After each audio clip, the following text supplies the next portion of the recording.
Friends, Dhanalakshmi cooking ಚಾನಲ್ಗೆ ಸ್ವಾಗತ.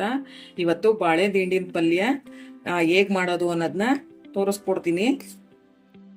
ವೀಕ್ಷಕರೇ, ಬಾಳೆ ದಿಂಡಿನ ಪಲ್ಯ ಮಾಡೋದನ್ನ ಹೇಳ್ಕೊಡ್ತೀನಿ ಹೇಗೆ ಮಾಡೋದು ಅಂತ. ಫಸ್ಟ್ ಬಾಳೆ ದಿಂಡನ್ನ ಕುಯ್ದು ಇಟ್ಕೊಂಡಿದ್ದೀನಿ. ನಾನು ನೀರಲ್ಲಿ ಹಾಕಿ ಇಟ್ಕೊಂಡಿದ್ದೆ, ಇವಾಗ ತೆಗೆದು ಇಟ್ಕೊಂಡಿದ್ದೀನಿ. ನೋಡ್ಕೊಳ್ಳಿ. ಈಗ ಬಾಣಲೆಗೆ 1 ಟೀ ಸ್ಪೂನ್ ಅಷ್ಟು ಎಣ್ಣೆ ಹಾಕೊಳ್ಳಿ. ನಂತರ 1/2 ಟೀ ಸ್ಪೂನ್ ಅಷ್ಟು ಸಾಸಿವೆ ಹಾಕೋತಾ ಇದ್ದೀನಿ. ಸ್ವಲ್ಪ ಕರಿಬೇವು, ಸ್ವಲ್ಪ ಉದ್ದಿನ ಬೇಳೆ ಹಾಕೊಂಡಿದ್ದೀನಿ. 2 ನಿಮಿಷ ಇದನ್ನ ಫ್ರೈ ಮಾಡ್ಕೊಳ್ಳಿ. ಈಗ ಇದಕ್ಕೆ ಕುಯ್ದು ಇಟ್ಕೊಂಡಿರೋ ಅಂತ ಬಾಳೆ ದಿಂಡನ್ನ ಹಾಕೋತಾ ಇದ್ದೀನಿ.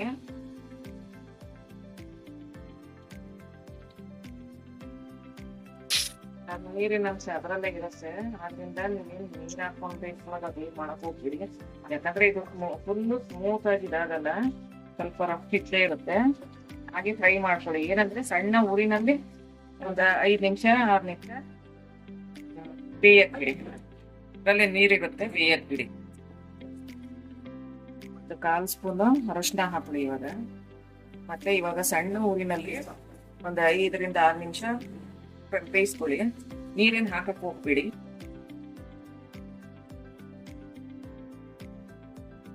ಈಗ ವೀಕ್ಷಕರೇ, ರುಚಿಗೆ ತಕ್ಕಷ್ಟು ಉಪ್ಪು ಹಾಕೊಳ್ಳಿ.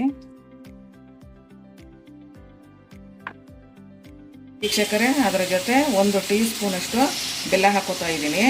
ನೀವು ಬೇಕಾದ್ರೆ ಹಾಕೊಳ್ಳಿ, ಇಲ್ಲ ಸ್ಕಿಪ್ ಮಾಡ್ಕೊಳ್ಳಿ. ಈಗ ಮಿಕ್ಸಿಗೆ 1/2 ಕಪ್ ಅಷ್ಟು ಕಾಯಿ ತುರಿ ಹಾಕೊತಾ ಇದ್ದೀನಿ.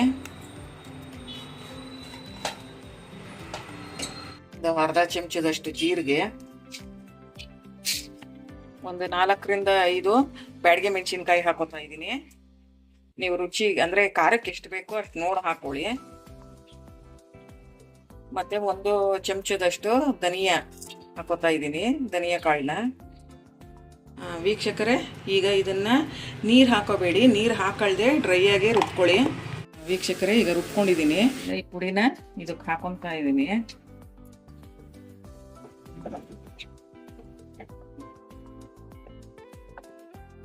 ಈಗ ವೀಕ್ಷಕರೇ, ಸ್ವಲ್ಪ ಹುಣಸೆಹಣ್ಣ ನೀರಲ್ಲಿ ಕಲಸಿ ಸ್ವಲ್ಪನೇ ನೀರು ಹಾಕೊಂಡಿದ್ದೀನಿ. ಸ್ವಲ್ಪನೇ ಹಾಕೊಂಡು ಕಲಿಸ್ಕೊಂಡು ಅದಕ್ಕೆ ಹಾಕೊಳ್ಳಿ. ನೋಡಿ, ನಾನು ಸ್ವಲ್ಪನೇ ನೀರು ಹಾಕೊಂಡಿದ್ದೀನಿ, ಹೆಚ್ಚಾಗಿ ಹಾಕೋಬೇಡಿ. ಯಾಕಂದ್ರೆ ಇದು ಪುಡಿಯೆಲ್ಲ ಹಾಕೊಂಡಿರೋದ್ರಿಂದ ಸ್ವಲ್ಪ ನೀರು ಹಾಕೊಂಡು ಕಡಿಯೋದಿಲ್ಲ, ಅಂದ್ರೆ ಹೆಚ್ಚಾಗ್ಬೇಡ. ಈಗ ಇದನ್ನ 1-2 ನಿಮಿಷ ಫ್ರೈ ಮಾಡಿ. ಈಗ ವೀಕ್ಷಕರೇ, ಇನ್ನೂ ಸ್ವಲ್ಪ ಕಾಯಿ ತುರಿನ ಹಾಕ್ತಾ ಇದ್ದೀನಿ. ನೀವು ಬೇಕಾದ್ರೆ ಹಾಕೋಬಹುದು, ಇಲ್ಲ ಸ್ಕಿಪ್ ಮಾಡ್ಕೊಳ್ಳಿ, ಯಾಕಂದ್ರೆ ಟೇಸ್ಟ್ ಚೆನ್ನಾಗಿರುತ್ತೆ.